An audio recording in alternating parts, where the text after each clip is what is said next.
play together, play minutes together. We want to get more comfortable. And I just love the guys. I think the guys have grown a lot. You want to be here if you guys are not able to? I'm here. I'm here. Don't ask me that question. I'm here. It's disrespectful towards myself and my teammate. I wear that jersey every single day. How confident are you'll finish the season with the Bucks? I don't know. I take it day by day. We're not playing hard. We're not doing the right thing. We're not playing to win. Guys are being selfish. And something big with Giannis. He stopped just over half court. Another loss here at home for Milwaukee Bucks. Probably give me a protocol of 4 to 6 weeks. I'll be out. That is how we got where we are right now with Giannis Antetokounmpo. He is NBA analyst Richard Jefferson. He's on the call for Bucks and Celtics today. RJ, listen, this trade deadline is Thursday. What's the potential Giannis destination that intrigues you the most? You know what? When I was thinking about this question, it was more for me just trying to figure out where he could be happy. What situation could we see in a long term? And I don't know which one. When you get a Lucas situation that you had, when you see a Giannis situation, these are once in a lifetime generation players, and you want them to go to a place and finish. You think about Kareem Abdul-Jabbar leaving Milwaukee, and then he finished his career in LA. I think Giannis is so special that wherever he goes, I would love it for it to be his final spot. What do you think will factor the most into that happiness? You know, if he's evaluating a destination, what's the thing that you think he's going to place the most value in? I think being able to compete for championships in the prime of his career.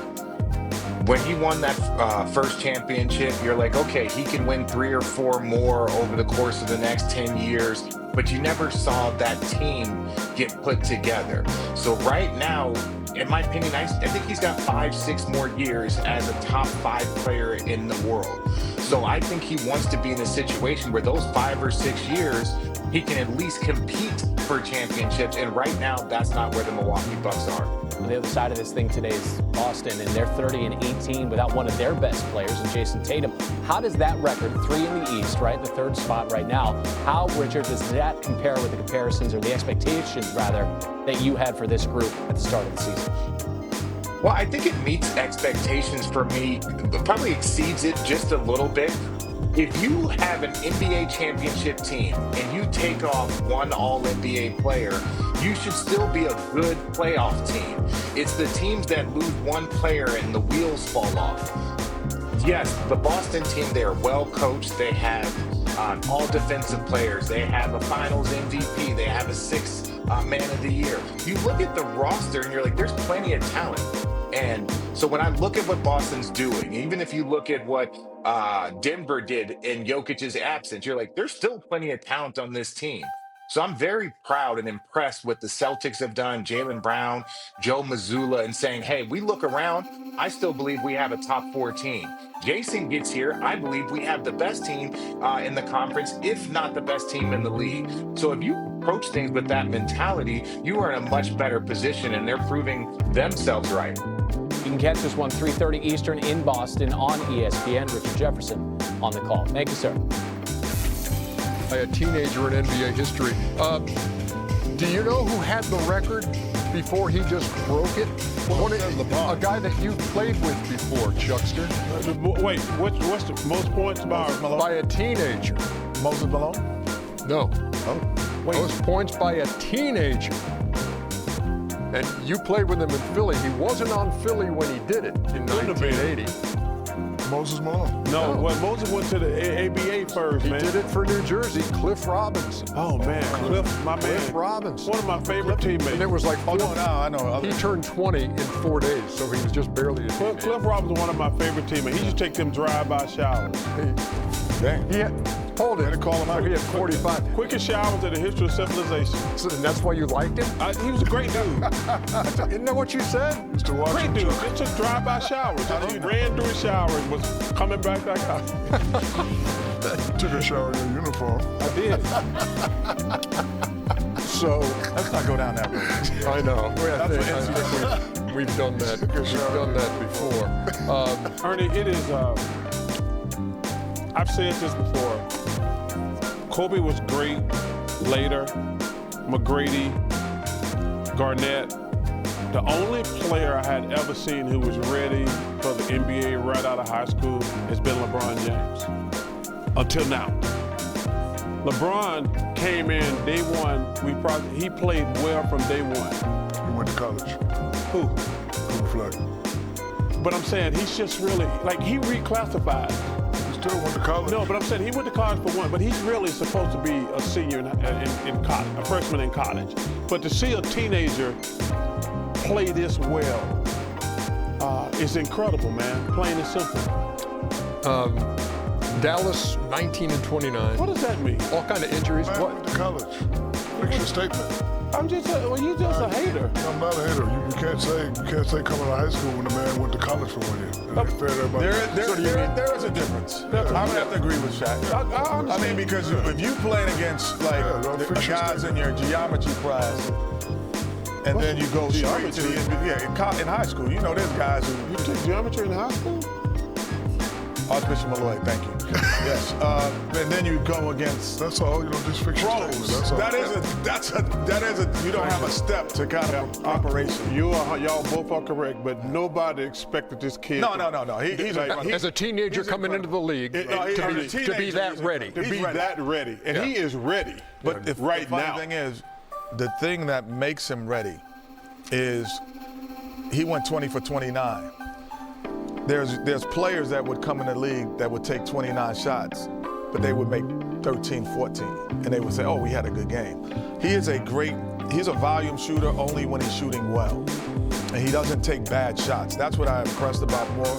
His defensive effort is probably elite as well, but his shot selection takes him to another level. And not only that, kudos to his teammates for having confidence. And there's not a lot of rookies come in and get that green light like yeah. So they're able to get the ball to be able to get that many shots off. Kudos to his teammates. Dallas 19 wins, 29 losses. Houston 29 wins, 17 losses as they play in Houston tonight. The Rockets, one of 5 teams in the league to rank in the top 10 in both offensive and defensive efficiency.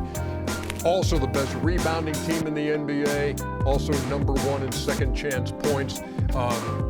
Alperen Şengün, obviously, a big part of that. Steven Adams, now that he's out for the rest of the year, you talk about the effect it's going to have on rebounding and that kind of thing. So Alperen Şengün is in the process of putting on the headset to join us from Houston. And let's see if Alfie's there. Yes, he is. Alfie, thanks a lot for doing this. Ernie Johnson in Atlanta with Chuck, Kenny, and Shaq. How are you? Hello, guys. Hey, so we're bringing this up. I'm good. How are you guys? Well, man, if I had a tail, it'd be wagging. So here's the deal. We're talking about the rebounding strength of this team, second chance points. Now Steven Adams out for the year. What does that do to your game?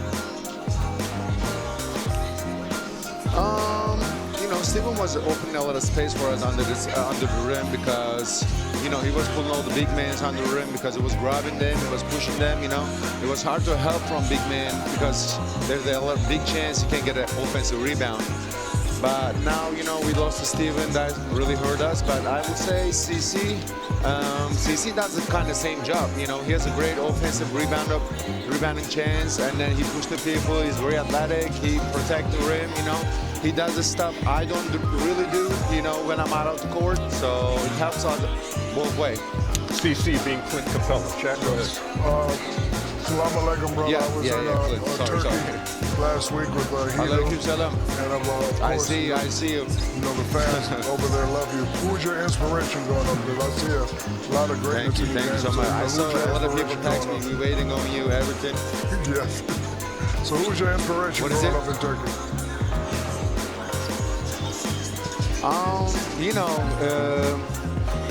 When I was 12, I left my family to go to different city. I literally, I would say before I came to NBA, I literally couldn't see the Turkey that much because, all I was doing is playing basketball. And right before I got drafted, I was in Istanbul for 1 year, and it was a COVID time, so I couldn't go outside that much. But now, since I've been in NBA, I've been seeing how beautiful it is, and I already knew it, but I couldn't see it that much.